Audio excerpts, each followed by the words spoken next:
Hi, everyone. Welcome to Entrepreneurship by Design with Dr. C. I'm so glad you're here today because we have an amazing guest with us, Alison Reeves. Allison began blogging in 2011 and business coaching in 2017.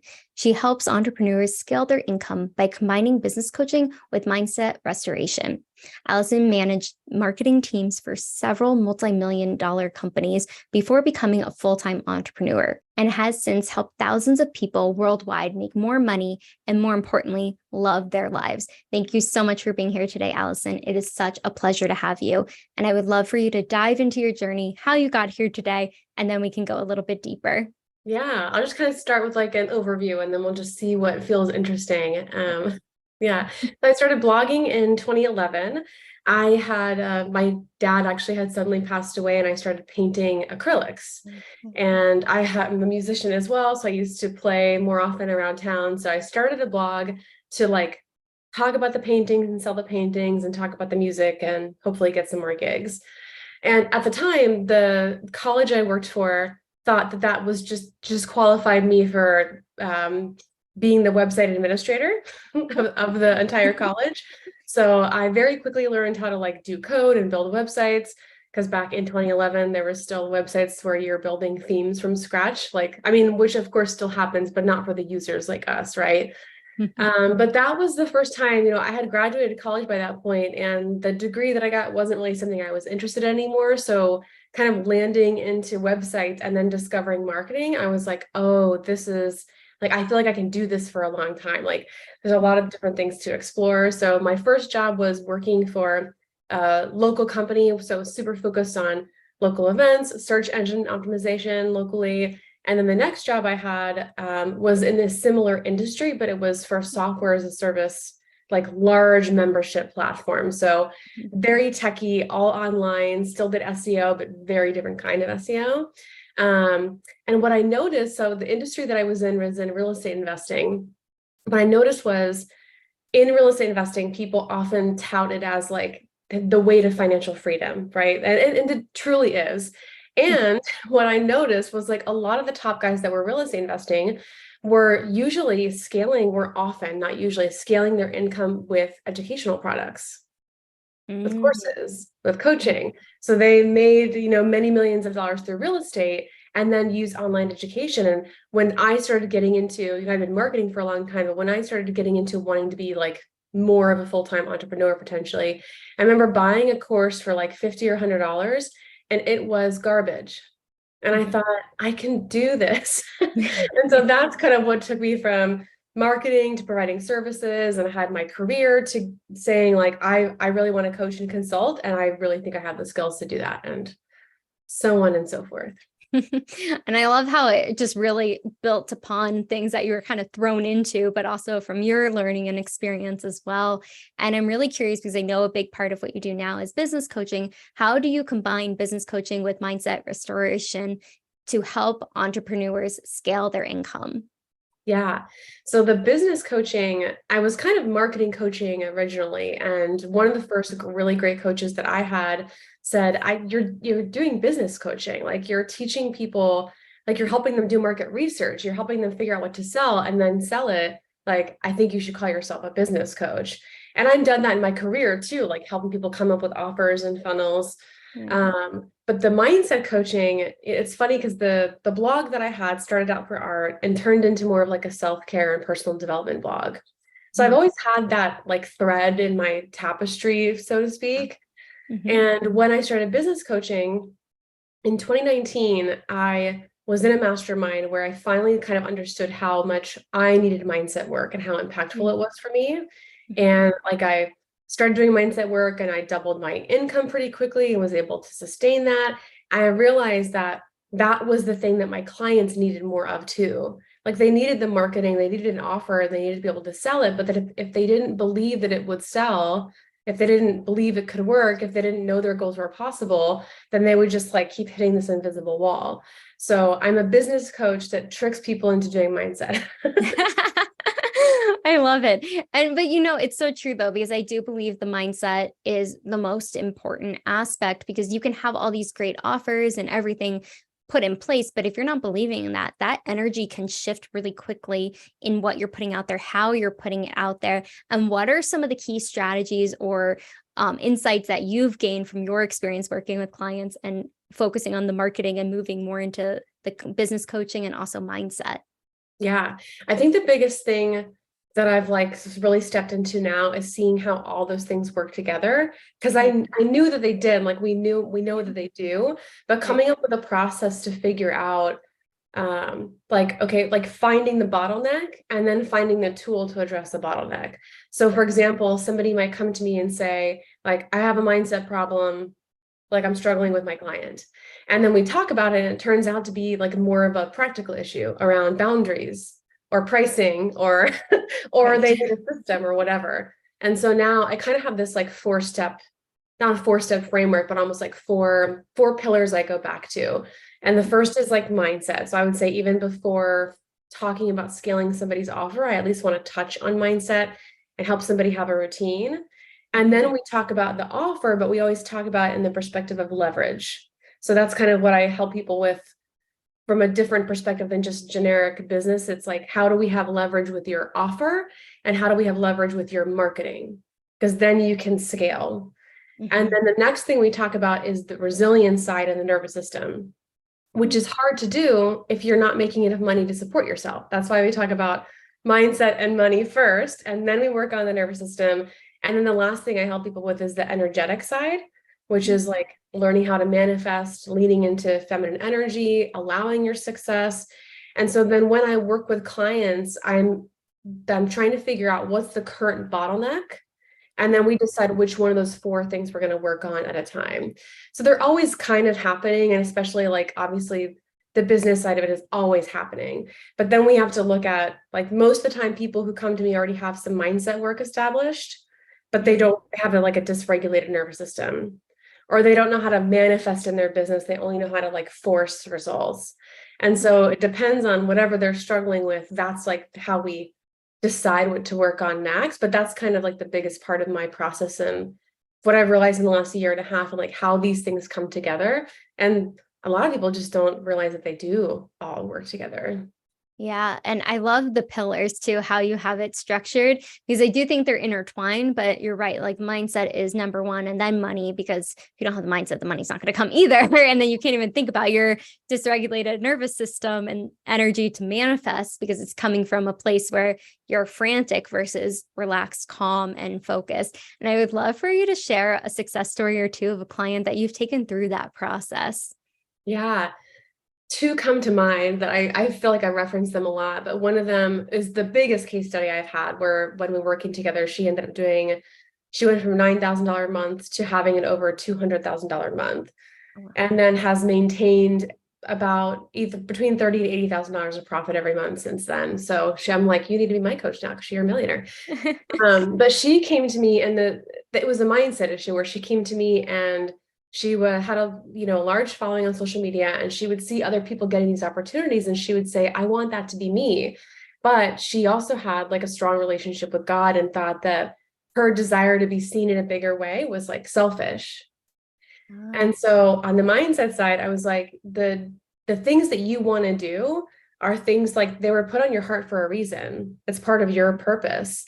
And like when we removed the shame around what her bigger goals were, she was able to, like, she went viral in the middle of a launch, and then we put ads behind it. So that's how we got like such a big number so fast, was like when we saw the snowball building, we just put more money behind it, and it like exploded and did really well. And now she has actually one of my clients is managing her ads for her. And so he's able to help her stay hands off. So that's a really notable case study on just like how powerful the self-belief can be. And then another one I like to share is more on the nervous system side, where she hit a couple of roadblocks. One was being able to work efficiently, because she had a newborn. She could only work at night, which is not her optimal time. And then when she would have to sit at her desk at night, she found herself kind of getting into this anxiety cyclone. And so we did some mindset stuff around it, and it would help a little bit, but not a lot. And so this turned out to be a nervous system issue. And you can kind of tell like when something is, I'll say somatic instead of nervous system. Like you can tell when you have stuck energy in your nervous system, like when you're dysregulated, because you end up in a cycle of something for a long time, or a pattern where you've worked on mindset and maybe even done like therapy, and you're still kind of stuck in that cycle. And then it might be a somatic issue. So somatic, the word soma refers to the body, and it's like the trauma-informed approach to mindset coaching that involves feeling, basically.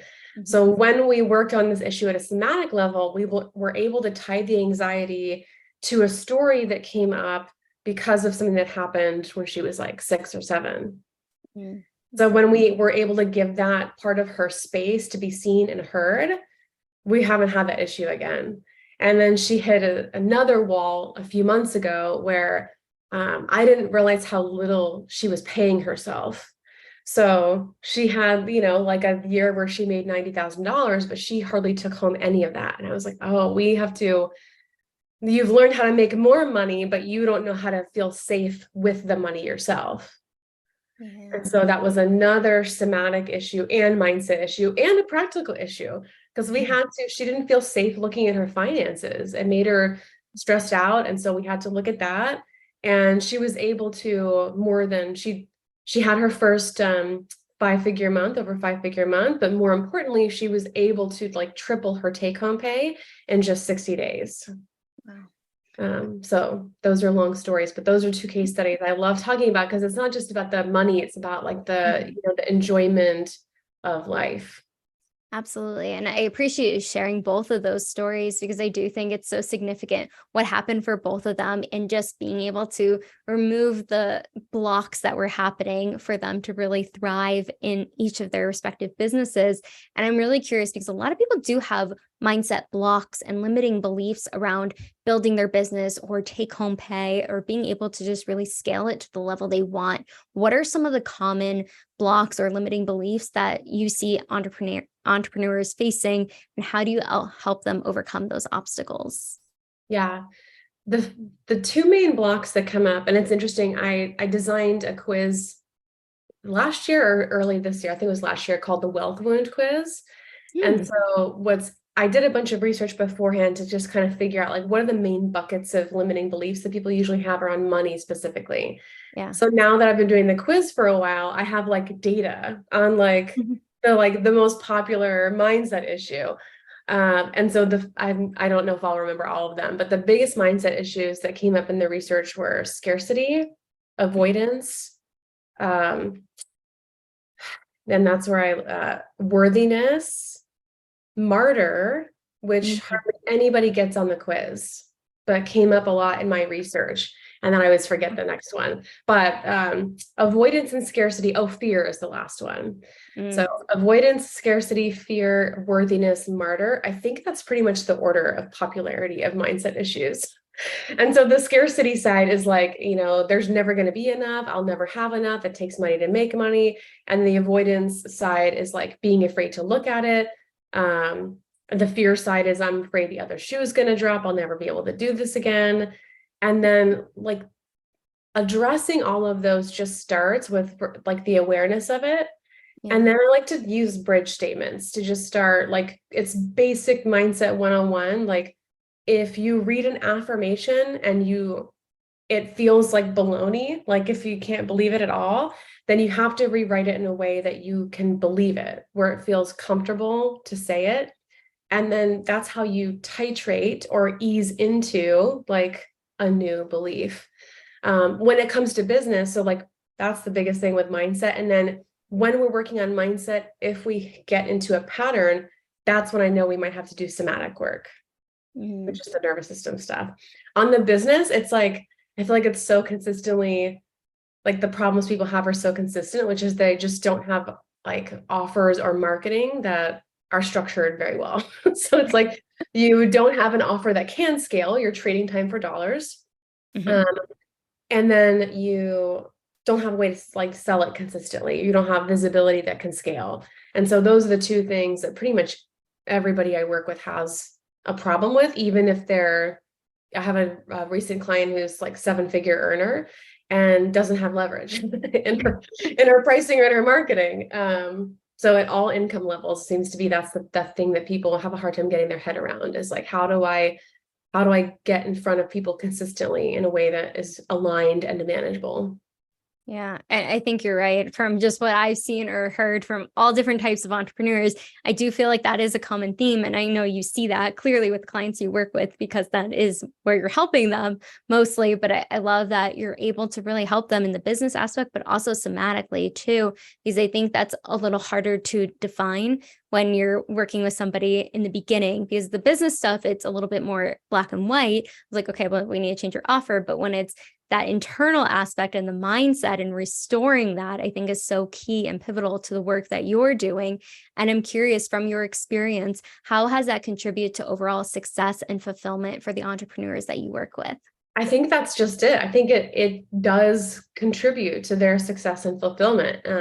I think one thing I'm really passionate about, and maybe this is a more clear answer, is like, they all want to make more money, but not at the expense of their life. Yeah. And like, I've had a lot of the clients that come to me for coaching specifically are like, they know how to make money, but they're like, I hate it so much that I might quit. And I'm like, no. Like, one person was working like 60 hours a week to do, $8,000 a month. And it's like, that doesn't feel worth it to me. Like, I don't get to hang out with my kids anymore. Another person came to me and her income was inconsistent. I said, like, how is this impacting you? And she said, I'm just not enjoying anything about life anymore. Like, she had a newborn she was having a hard time spending time with. And then the millionaire client, I don't know if she's a millionaire, but she's made over $1 million in the business. When she came to me, she was working 80 hours a week.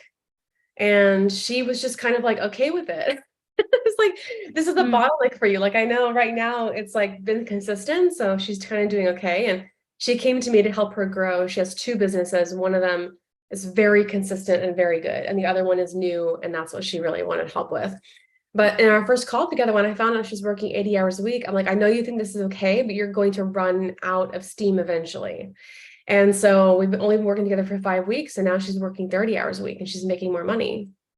So I think that's whether it's working with me or whether it's just looking at having a holistic approach to business and mindset together, the benefit is like balance, enjoyment. And I didn't say this earlier, but like, a huge reason why I got into the mindset side and why I got into the somatic work is because a lot of my biggest case studies took a break from working for months after working with me. It was like they went on this like huge sprint and then they were like super close to burnout. And I was like, okay, I'm the common denominator. Like, my approach in helping them, like, I'm so happy that they had all this success, but like, I feel like I have a part to play in helping them have a more sustainable business. And I guess that's kind of a summary of everything I just said, is when you have a business where you take into account mindset and nervous system, you can do it forever. Yeah.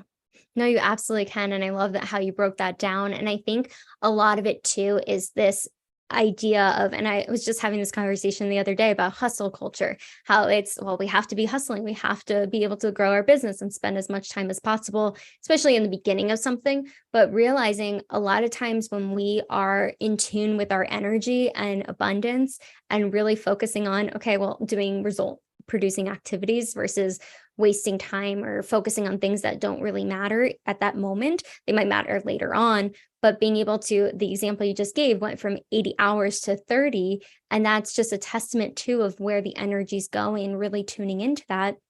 And I love that you really focus in on manifestation. That's the last pillar, if I'm correct. Yeah. But what does that, how does that transpire for clients once they've really worked through the mindset, the money aspect, and then also the nervous system? I know that's a big part of it too.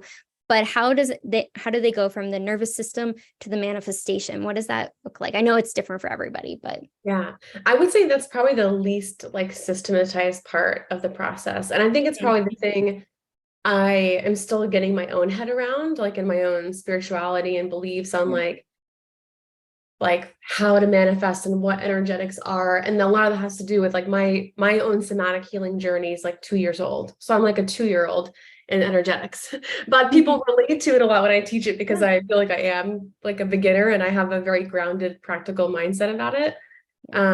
So like the reason why it's important to get into the energetics, where whether you do it at the beginning phase of your business or at the end or all throughout, is because again, it's another key piece to sustainability.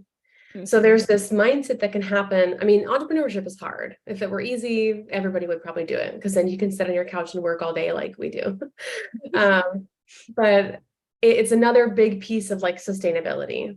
So a lot of like what my clients encounter that this piece can help with is like this feeling of like the weight of the world on their shoulders. Like I'm responsible for everything. And so whether you work on energetics, like after working on all these other three pillars, or you just start working on it now, it's about like knowing that you are supported. Mm-hmm. And balancing just masculine and feminine energy too. Like it's our culture just operates in such a masculine way where we're always pushing, always forcing. And so when you involve feminine energy, intuition, creativity, I'm doing a training next month called the Creative Intuition Workshop for Entrepreneurs. Because something that I want to learn more about and explore. Like I'm pretty good at expressing myself and I'm a creative person, but like I know that has a big impact on my business. And I'm trying to connect the dots to like, what does that look like to help people be more intuitive and have more fun and have their business more playful. So yeah, the ways that I teach it, I have like a workbook called Allowing Your Success. And then I have like a routine around manifesting and meditation. And then really you have to learn your own personality, how you manifest, because you might be a specific manifestor or a general manifestor. Like the goal, I think the goal of all of it is to manifest with your business. Like the goal of working on your mindset, working on leverage, working on your nervous system is to eventually get to the point where you're just like relaxing and receiving in a multiple six-figure business. Like it's like the pinnacle that you're trying to get to. Exactly. No, and I think that's beautifully said too, because I think it is different for everybody, but it's figuring out what works best, even with your workbook, like having a structure around it of what's going to work best for our energy, our business, whatever it may be. But I'm curious because I think a lot of entrepreneurs struggle with finding the balance between financial growth, but also personal fulfillment. And what has that looked like for the clients that you have worked with of being able to balance both of those? I know it goes back to your pillars, but more so if you could give us an example of what that would look like. I think the first thing is just getting clear on what you want.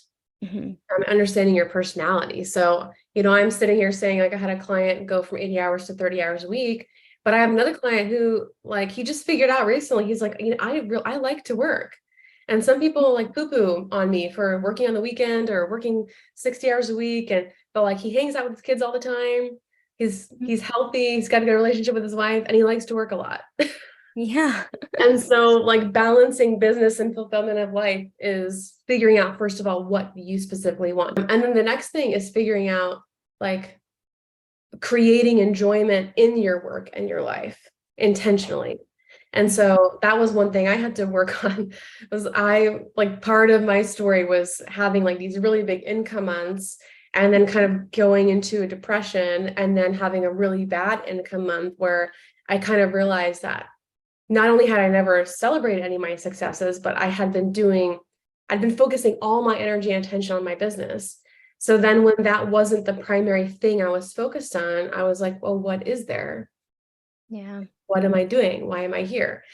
And so then I worked on creating that, like, why am I here? What am I doing? What do I enjoy? And getting back to those roots. I hate the saying, or I don't hate it anymore. I used to hate the saying, like, it's about the journey, and like, no, I want the destination. Like, I'm only going on this journey because I just want the destination. But the thing is, on the journey, like, you're constantly moving the goalpost for what your destination is. And I didn't really know that until I'd gotten, like for a long time, I wanted 30K months, and then I had a 30K month, and I was like, I want a 50K month, and I had a 50K month, and then I had a 0K month, like not in cash, but in new sales. And I was like, oh, like I've been moving the goalposts, not celebrating. Nothing was ever enough, investing bigger and bigger, not paying myself more and more. And then I was like, what? And that's the reason to be an entrepreneur. The reason to make more money is to enjoy life more. And so just keeping that North Star Mhm. is critical. I agree. And I do think it's celebrating those wins, no matter how small or big they are, because it just gives it back the energy of like, yes, I see the growth I've had and now I can move forward versus just like running through it and not even stopping to be like acknowledging the win that you just had. And I love that you did say that because I think a lot of people struggle with that. I know I did up until the last year or so, just not even recognizing all the successes I had. I was just like, oh, yeah, that little thing. No big deal. Let's go. Move the Yeah. goalpost. Yeah. And it's so true because energetically it changes it because then you have that proof of all the things that you have accomplished. And just when you have those moments of sadness or anything along those lines, it's a reflection showing, wait, look what I did do. And I'm curious because entrepreneurship is definitely a journey itself. But with your experience, what have been some of the obstacles in building your business? Many. I think one big thing for me, so I think consistently growing my email list is something I'm really thinking about a lot. Um, I think my biggest obstacle in the first 2 years was really like mindset, self-confidence, and then figuring out like what my niche was. Mm, So I've always had a hard time like being really specific in what I want to do. And then I launched a coaching program for bloggers in 2019, and that's the same time I joined the first like super high ticket mastermind that I did. mm, And they were like, go all in on a niche. That's how you scale. And so it was like the option was to go all in on this niche that I already had rather than start from scratch with something. So I kind of ended up in this like where I like basically became a blog coach and kind of became known for that. And as much as I love blogging, it's not the only thing I've done, and it's not the only thing I love. And it's not the niche I wanted to be in, especially exclusively. Even in my blog coaching program, I'd say half of the people in the program ended up monetizing another way. And we had the tools and the coaching for them, but it was like blogging is not always the best tool for the thing that you want to sell. right. Um, and so when I had kind of that depression and then realignment and everything coming out of that, that's when I realized I wanted to be more, I didn't know what it looked like yet, but I knew I wanted to speak more to the mindset side. And I did not want to be a blog coach specifically. So I kept that program open for probably another year after that realization, and then dropped it last year and launched a mastermind where I teach these 4 pillars. But anyway, to answer the question, the niche and like having a niche that was specific enough to where people can understand what I'm doing, but general enough to where I can be creative. That was one of the hardest things.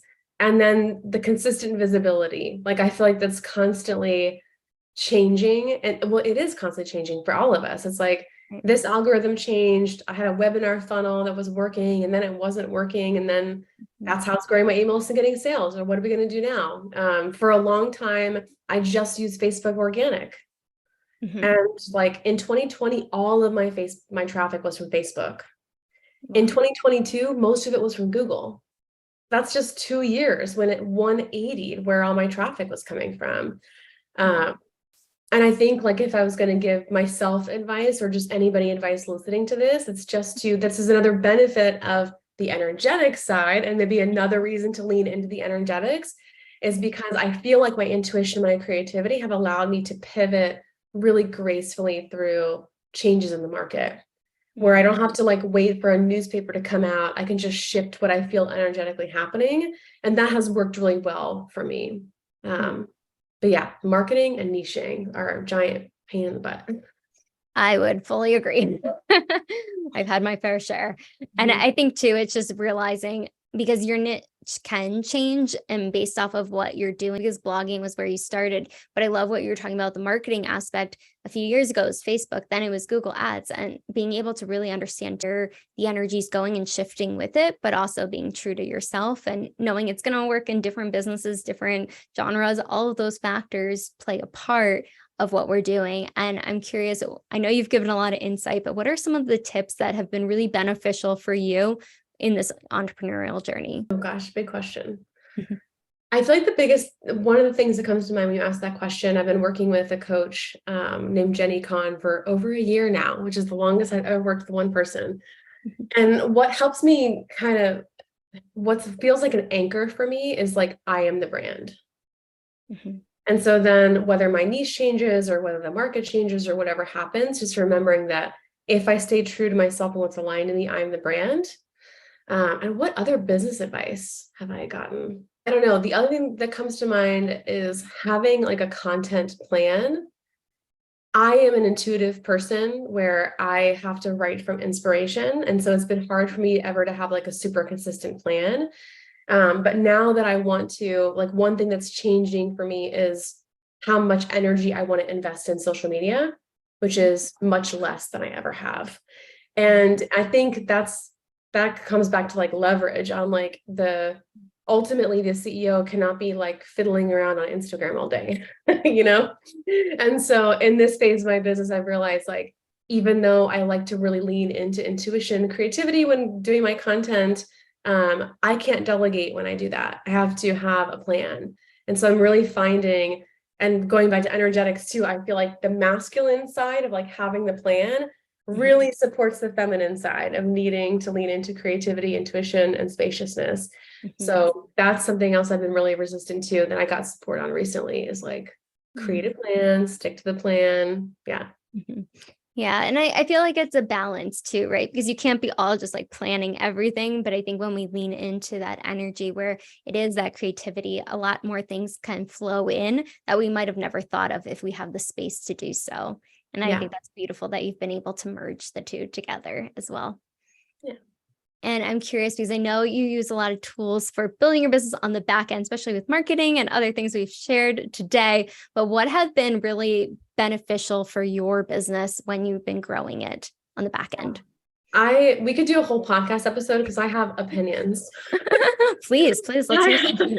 So I was a marketing manager at the SaaS company, and we had a dev team, like developers and coders working for us, but the marketing team always wanted to move faster than the dev team. So we got used to like DIYing as much as we could. So I have tried a lot of different email marketing tools, but I would say like the tools you need to have for your business are like, you need a website, even if it's one page.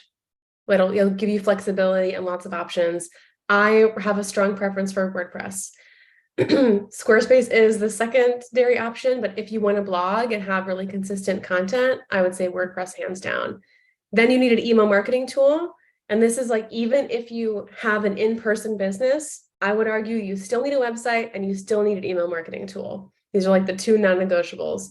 For email marketing tools, I've tried so many of them. I would say top two paid options are ActiveCampaign and ConvertKit. ActiveCampaign has better pricing.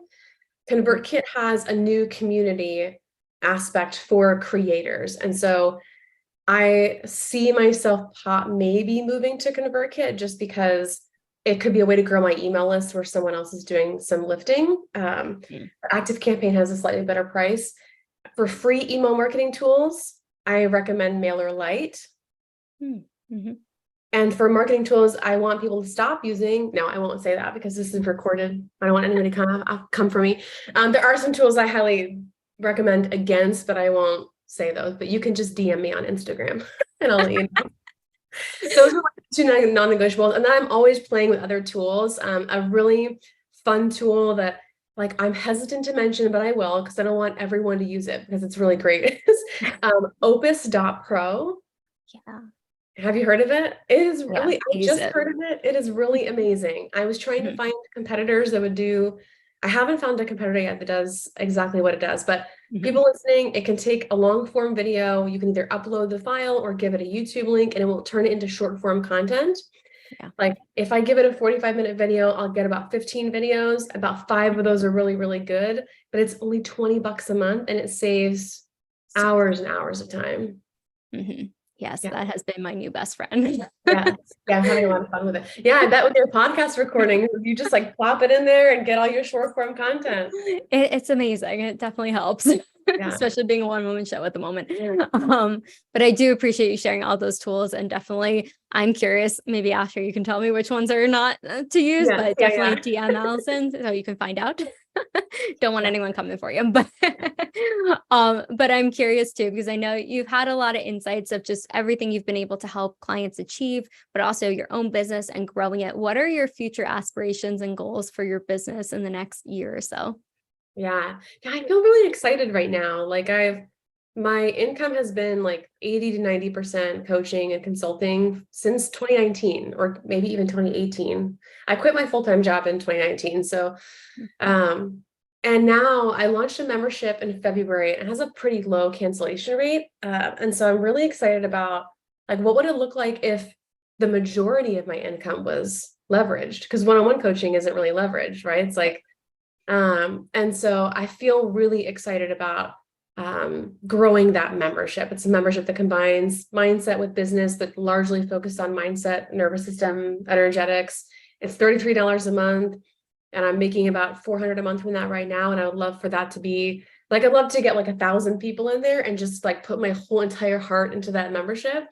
And so what that requires me to do like is I'm getting my head around like having a volume-based business rather than a coaching business. So what does that look like? That looks like me being super focused on growing my email list, maybe looking at doing paid ads again, organizing my own bundles, which I'm starting to do. I've been in a bunch of bundles. I've grown my email list a lot that way, but I've never done the heavy lifting to put one together.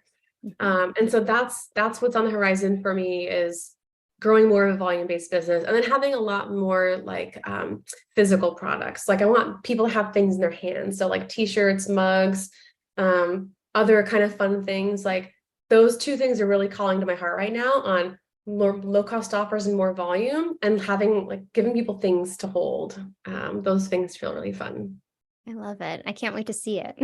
Yeah. I don't have It's on the anything there horizon. except for my husband and I made these mindset card decks. Oh, This is cool. our one thing that I've had for a couple of years, where they have affirmations on all of them. Oh, I So I love send it. them out as client gifts a lot. That's beautiful. I love it.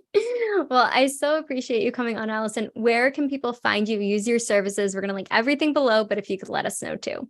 Yeah, it's AllisonReeves.co. And then my handle everywhere is Allison Reeves Co. Instagram, Facebook, TikTok, not LinkedIn, but you can find me pretty easily there.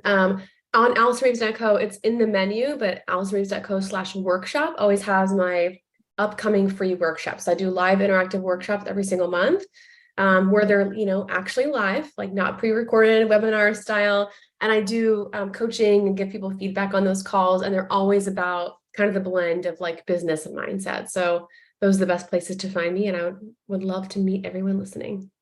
Amazing. Well, thank you so much, Allison, for just sharing all your insights and your beautiful journey of how you got here today. But I so appreciate everything that you shared with us today. Yeah, thank you for having me. Absolutely. Make sure to like, subscribe, comment below. What was the biggest takeaway from Allison today? I'm sure she would love to see that comment, and we'll see you on the next episode.